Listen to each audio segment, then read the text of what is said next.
नमस्कार साथियों, smart scholar YouTube channel में आपका स्वागत है। आज हम लोग विभिन्न प्रतियोगी परीक्षा की दृष्टि से संविधान का सबसे जो महत्वपूर्ण टॉपिक है, जिसे मौलिक अधिकार कहा जाता है, को पढ़ने वाले हैं। और यहाँ से किसी भी प्रतियोगी परीक्षा में कम से कम 2-3 प्रश्न अवश्य पूछे जाते हैं। इसलिए इस टॉपिक को आपको अच्छे से तैयार करना पड़ेगा। तो चलिए हम लोग वीडियो को आगे बढ़ाते हैं और ये समझेंगे कि मूल अधिकार जो हैं वो कहाँ पर हैं और किस अनुच्छेद तक हैं। तो मूल अधिकार जिसका वर्णन संविधान के भाग 3 में अनुच्छेद 12 से लेकर के 35 तक वर्णन किया गया है। यहाँ से भी आपका एक प्रश्न बन जाता है कि मूल अधिकार किस भाग में है, तो भाग 3 में किस अनुच्छेद से किस अनुच्छेद तक है, तो 12 से 35। चलिए मूल अधिकार के विषय में थोड़ी सी बेसिक जानकारी और आपको दे दें।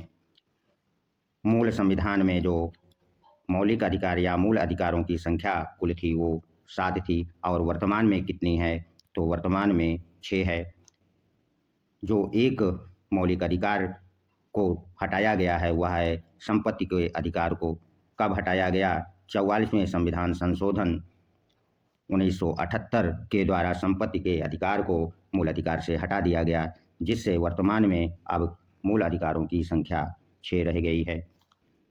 अब हमको थोड़ी सी और बेसिक जानकारी होनी चाहिए।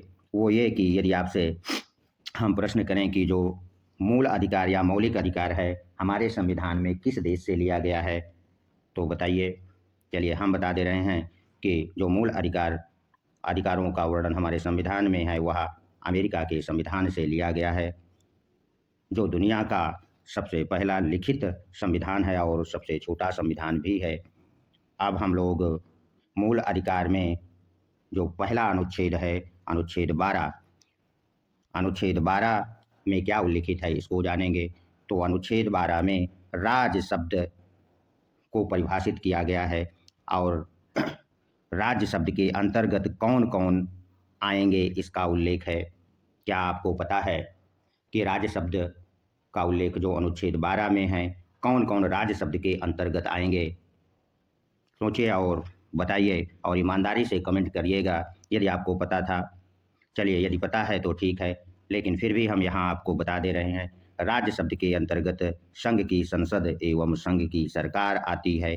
दूसरे नंबर पर राज्यों का विधानमंडल एवं राज्यों की सरकारें आती हैं। और तीसरा स्थानीय प्राधिकारी में ग्राम पंचायत, नगर पालिका व जिला बोर्ड भी राज्य शब्द के अंतर्गत आते हैं। और चौथा अन्य प्राधिकारियों में विश्वविद्यालय, संघ लोक सेवा आयोग या तथा भारतीय जीवन बीमा निगम आदि संस्थाएं आती हैं।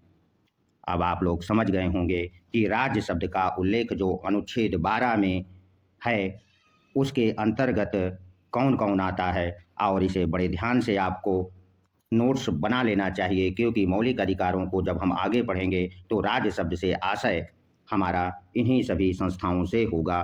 तो चलिए अब हम लोग अनुच्छेद 13 को भी जान लें कि अनुच्छेद 13 में किस बात का वर्णन है।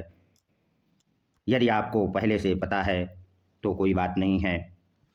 अनुच्छेद 13 में विधि अर्थात लॉ शब्द को परिभाषित किया गया है कि विधि शब्द से क्या आशय होगा, इसका उल्लेख अनुच्छेद 13 में किया गया है। आप लोग बताइए कि विधि शब्द को जो परिभाषित किया गया अनुच्छेद 13 में, विधि शब्द के अंतर्गत क्या क्या आते हैं, इसको कमेंट्स में आप लोग जरूर बताइएगा। चलिए हम आगे बढ़ते हैं कि विधि शब्द के अंतर्गत अध्यादेश आता है, आदेश आता है, नियम आता है, उपनियम आता है, रूढ़ एवं प्रथाएं आती हैं। अर्थात कोई भी जो आप लोगों ने अनुच्छेद 12 में पढ़ा है राज्य शब्द को, राज्य द्वारा कोई अध्यादेश, आदेश, नियम, उपनियम या रूढ़ या प्रथाएं हैं तो वो विधि शब्द के अंतर्गत आएंगी। अब अनुच्छेद 13(1) क्या कहता है उसके बारे में जान लें। अनुच्छेद 13 को तो आपने समझ लिया, आपसे परीक्षा में पूछा जा सकता है कि विधि शब्द का उल्लेख किस अनुच्छेद में है। तो आप लोग अब सही उत्तर कर सकते हैं कि जो विधि शब्द को परिभाषित किया गया है अनुच्छेद 13 में, विधि के अंतर्गत कौन कौन आएंगे इसको भी जान लिया। अब चलिए अनुच्छेद 13(1) क्या कहता है। अनुच्छेद 13(1) में इस बात का उल्लेख है कि जब हमारा संविधान 26 जनवरी 1950 को लागू हुआ और संविधान लागू होने के पूर्व जो भी विधियां थी उनका उल्लेख अनुच्छेद 13(1) में वर्णित है। इसमें क्या कहा गया है इसको भी आपको जानना बहुत आवश्यक है कि संविधान लागू होने के पूर्व कौन सी विधियां के बारे में अनुच्छेद 13(1) कहता है।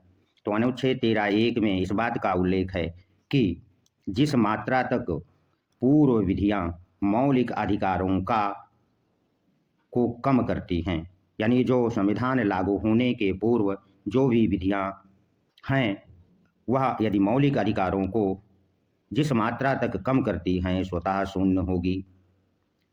अर्थात अनुच्छेद 13(1) में ग्रहण या आच्छादन के सिद्धांत तो लागू होता है। अब यहाँ पर ग्रहण या आच्छादन का सिद्धांत से क्या तात्पर्य है? तो ग्रहण व आच्छादन के सिद्धांत का आशय है कि जिस मात्रा तक पूर्व विधियां हमारे मौलिक अधिकारों का हनन करेगी उतनी मात्रा तक ही वह पूर्व विधियां समाप्त समझी जाएंगी या शून्य होंगी। देखिए, हमारे संविधान निर्माताओं ने पूर्व विधियों जो संविधान लागू होने के पूर्व थी और यदि वो मौलिक अधिकारों को हनन करती हैं तो पूरी तरह उन्हें समाप्त करने की बात नहीं कही, केवल वहाँ तक जिस मात्रा तक हमारे मौलिक अधिकारों को हनन करेगी उसी सीमा तक वह शून्य होगी, और वो भी कैसे? स्वतः अपने आप शून्य हो जाएगी। और अनुच्छेद 13(2) में किस बात का उल्लेख है उसे जान लीजिए।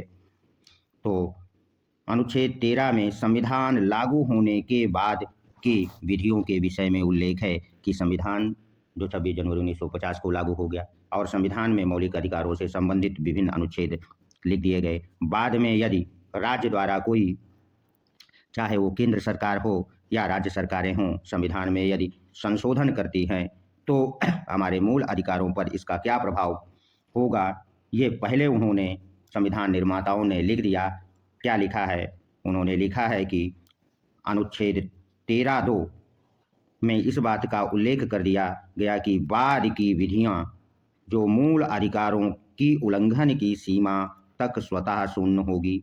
यानी 13(2) में इस बात का स्पष्ट उल्लेख है कि संसद अथवा विधानमंडल यदि कोई नियम या विधि बनाता है और वह नियम यदि हमारे मूल अधिकारों का उल्लंघन करती है तो उल्लंघन सीमा तक वह स्वतः शून्य होगी।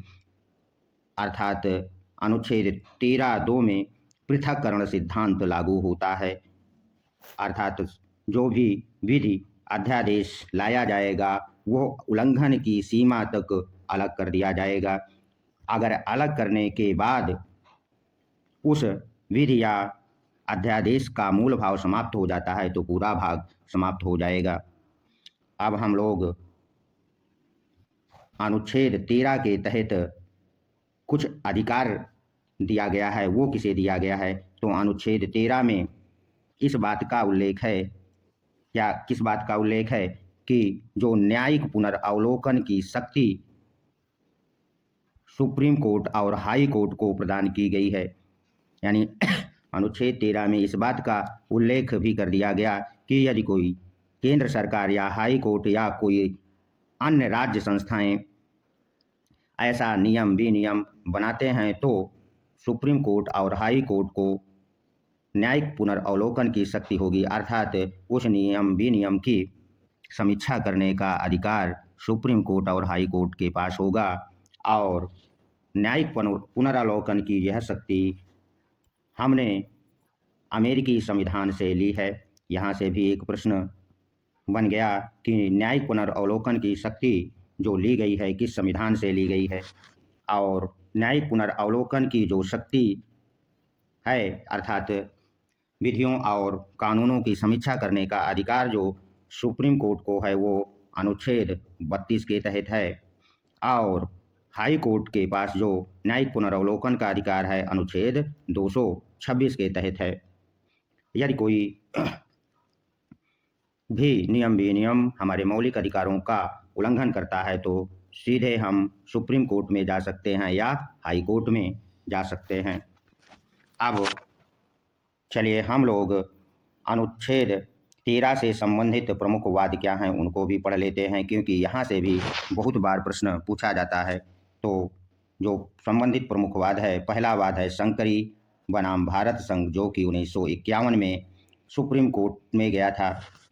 इस वाद में सर्वोच्च न्यायालय ने अपने निर्णय में कहा कि अनुच्छेद 13 में वर्णित विधि शब्द संविधान संशोधन के अंतर्गत नहीं आता है, अतः संसद मौलिक अधिकारों में संशोधन कर सकती है। अर्थात 1951 में शंकरी बनाम भारत संघ मामले में सर्वोच्च न्यायालय ने निर्णय दिया कि अनुच्छेद 13 में जो विधि शब्द लिखा हुआ है उसमें यदि संविधान संशोधन संसद करती है तो वह विधि शब्द के अंतर्गत नहीं आता है, अतः संसद मौलिक अधिकारों में संशोधन कर सकती है।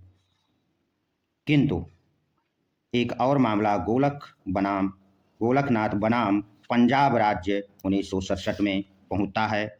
इसमें सर्वोच्च न्यायालय के 11 जजों की पीठ 6:5 के अनुपात से निर्णय देती है और इसमें अपने 1951 में दिए गए निर्णय को पलट देती है और कहती है कि अनुच्छेद 13 में वर्णित विधि शब्द के अंतर्गत संविधान संशोधन भी आता है, अतः संसद संविधान संशोधन करके मूल अधिकारों का हनन नहीं कर सकती या मूल अधिकारों में कमी नहीं कर सकती है।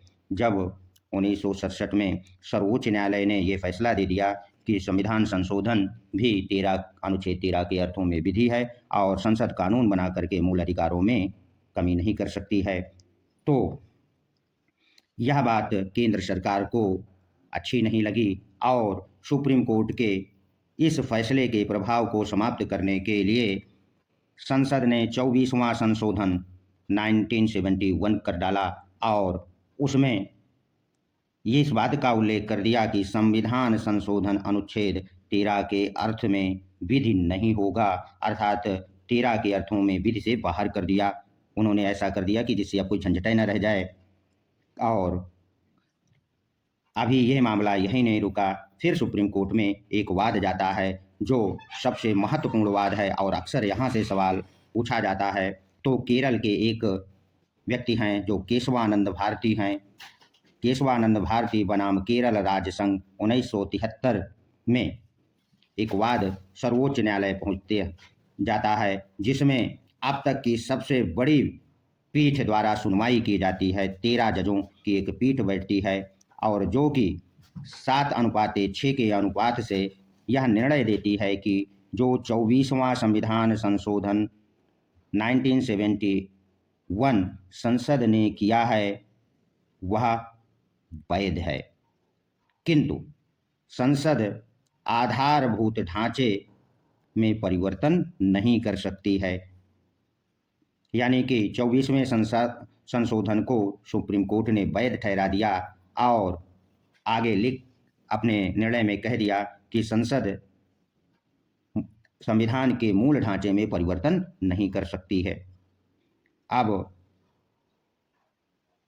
चूंकि सुप्रीम कोर्ट ने 73 में आधारभूत ढांचे का उल्लेख करके एक प्रतिबंध जैसा लगा दिया था, अतः सर्वोच्च न्यायालय के आधारभूत ढांचे के सिद्धांत के प्रभाव को समाप्त करने के लिए संसद ने एक और संविधान संशोधन कर डाला। वो कौन सा? संसद ने 42वां संविधान संशोधन 1976 द्वारा अनुच्छेद 368 जो कि संविधान संशोधन के संदर्भ में उल्लेख करता है में 2 उपखंड अनुच्छेद 368(3) व अनुच्छेद 368 जोड़कर यह व्यवस्था कर दिया कि संविधान संशोधन को न्यायालय में चुनौती नहीं दी जा सकती।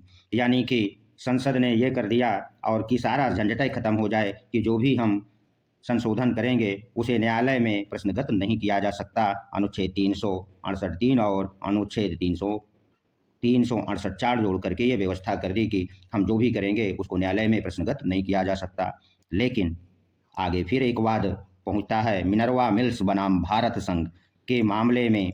यह वाद 1980 में पहुंचता है, जिसमें सुप्रीम कोर्ट सर्वोच्च न्यायालय 42वें संविधान संशोधन 1976 द्वारा अनुच्छेद 368 में जो उपखंड 3 और 4 जोड़ा गया को अवैध करार देते हुए समाप्त कर दिया और निर्णय में कहा कि संविधान के आधारभूत लक्ष्यों अर्थात आधारभूत ढांचे की रक्षा करने का अधिकार न्यायालय को है। तो ये था हमारा आज का जो टॉपिक अनुच्छेद 12 और 13। आशा करते हैं कि आपको भली भांति समझ में आ गया होगा। अगले टॉपिक में हम जो मौलिक अधिकार को पढ़ेंगे उसमें समानता और स्वतंत्रता के अधिकार को पढ़ेंगे। यदि आपको यह जानकारी हमारा पढ़ाने का तरीका अच्छा लगा हो और आपको यहाँ से कुछ उपयोगी जानकारी मिली हो तो हमारे चैनल को अवश्य सब्सक्राइब कर दीजिए, लाइक कर दीजिए ताकि आपको इसी तरह वीडियो नियमित रूप से मिलते रहे। धन्यवाद। मिलते हैं अगले वीडियो में।